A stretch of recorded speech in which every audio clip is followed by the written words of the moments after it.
오늘은 민수기 18장 21절에서 32절 내 신앙의 척도 11조입니다.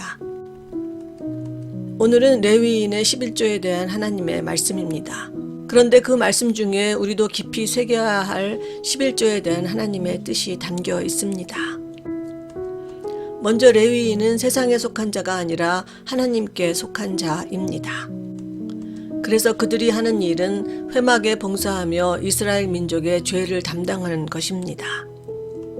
그래서 그들에게는 세상 안에서의 기업은 없습니다.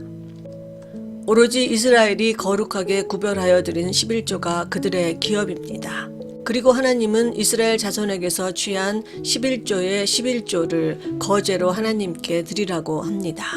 그리고 그 11조를 하나님은 타작 마당에서 받드는 곡물과 포도즙 틀에서 받드는 즙같이 여기겠다고 하십니다. 그러니까 하나님은 레위인이 아닌 이스라엘 자손들에게서는 타작 마당에서 바로 올려드리는 곡물과 포도즙 틀에서 바로 올려드리는 즙을 예물로 받으시는 것을 알 수 있습니다. 오늘은 이 표현이 매우 의미심장하게 생각됩니다. 하나님은 레위인이 내는 11조를 이스라엘 자손이 타작 마당에서 받드는 곡물과 포도즙 틀에서 받드는 즙같이 여기겠다고 하십니다.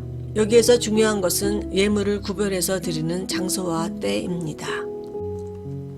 자기가 일군 자기 재산이라고 생각하며 잔뜩 쌓아놓은 창고에서 일부분을 예물이라고 떼어드리는 것이 아니고 타작 마당에서 바로 타작한 것을 포도즙 틀에서 방금 흘러나온 즙을 바로 그 자리에서 예물로 드려야 합니다. 그럴 때 그 예물에는 내가 추수하는 모든 것이 하나님 은혜라는 마음이 담겨있기 때문입니다. 그래서 하나님은 레위인이 드리는 11조도 그런 예물과 동일한 마음으로 받으시겠다고 하신 것입니다. 오늘 말씀에서 11조는 분명한 하나님의 명령인 것을 알 수 있습니다. 그리고 중요한 것은 얼마냐가 아니라 그것을 드리는 장소와 시간입니다. 우리에게 소출이 있을 때 그것이 하나님의 은혜인 것을 먼저 기억해야 합니다.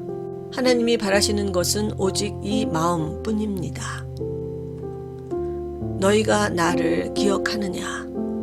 내가 이룬 모든 것이 내가 한 것이 아니라 하나님이 하신 것을 기억하느냐?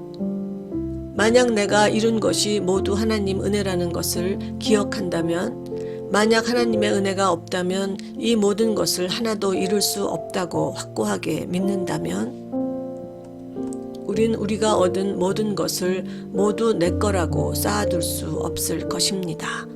함께 동업한 자라면 소득의 반을 나눠야 할 것입니다. 그러니 어떤 일에 있어 하나님의 도움이 99%인데 그 소득의 10%만 내라는 것은 정말 감사할 일입니다. 하나님이 받고 싶은 것은 물질이 아니라 바로 이 마음입니다. 타작 마당에서 내 몫이 생기는 바로 그 순간, 포도즙 틀에서 포도주가 흘러나오는 바로 그 순간, 이 모든 것이 하나님 은혜라고 생각하며 그것을 올려드리는 그 마음입니다. 그저 곳간에서 쌓아둔 것 중 계산기 두드려 10분의 1을 마치 의무처럼 조금은 아까운 마음으로 드리는 것은 결코 받지 않으실 것입니다. 정작 일을 한 사람은 하나님인데 그 수입의 90%는 일도 안 한 내가 갖고 10%만 드리는 것을 감사한 마음으로 드려야 합니다. 하나님은 그 예물 속에 담긴 이 마음만 받으십니다. 그리고 32절에서 만약 레위인이 이스라엘 자손의 성물을 더럽히면 죽는다고 하십니다. 그러니까 성물의 11조가 아니라 그 이상을 건드리면 죽는다는 것입니다. 11조를 하나님께 냈는데 그 돈이 누구에게로 가는지 어떻게 쓰여지는지 의심스러운 사람들도 있습니다.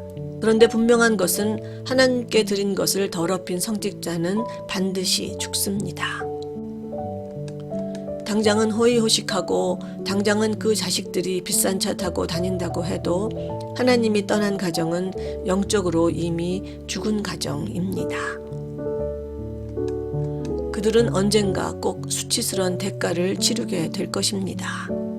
그러니 나의 11조, 나의 마음을 온전히 하나님께 드린 다음에는 그것이 어디로 가는지는 하나님 소관입니다. 그리고 그 아름다운 것을 함부로 건드린 자는 반드시 죽는다는 것을 기억해야겠습니다.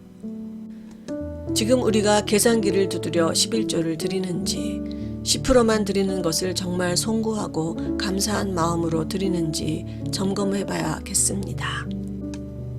11조는 우리 신앙의 척도입니다.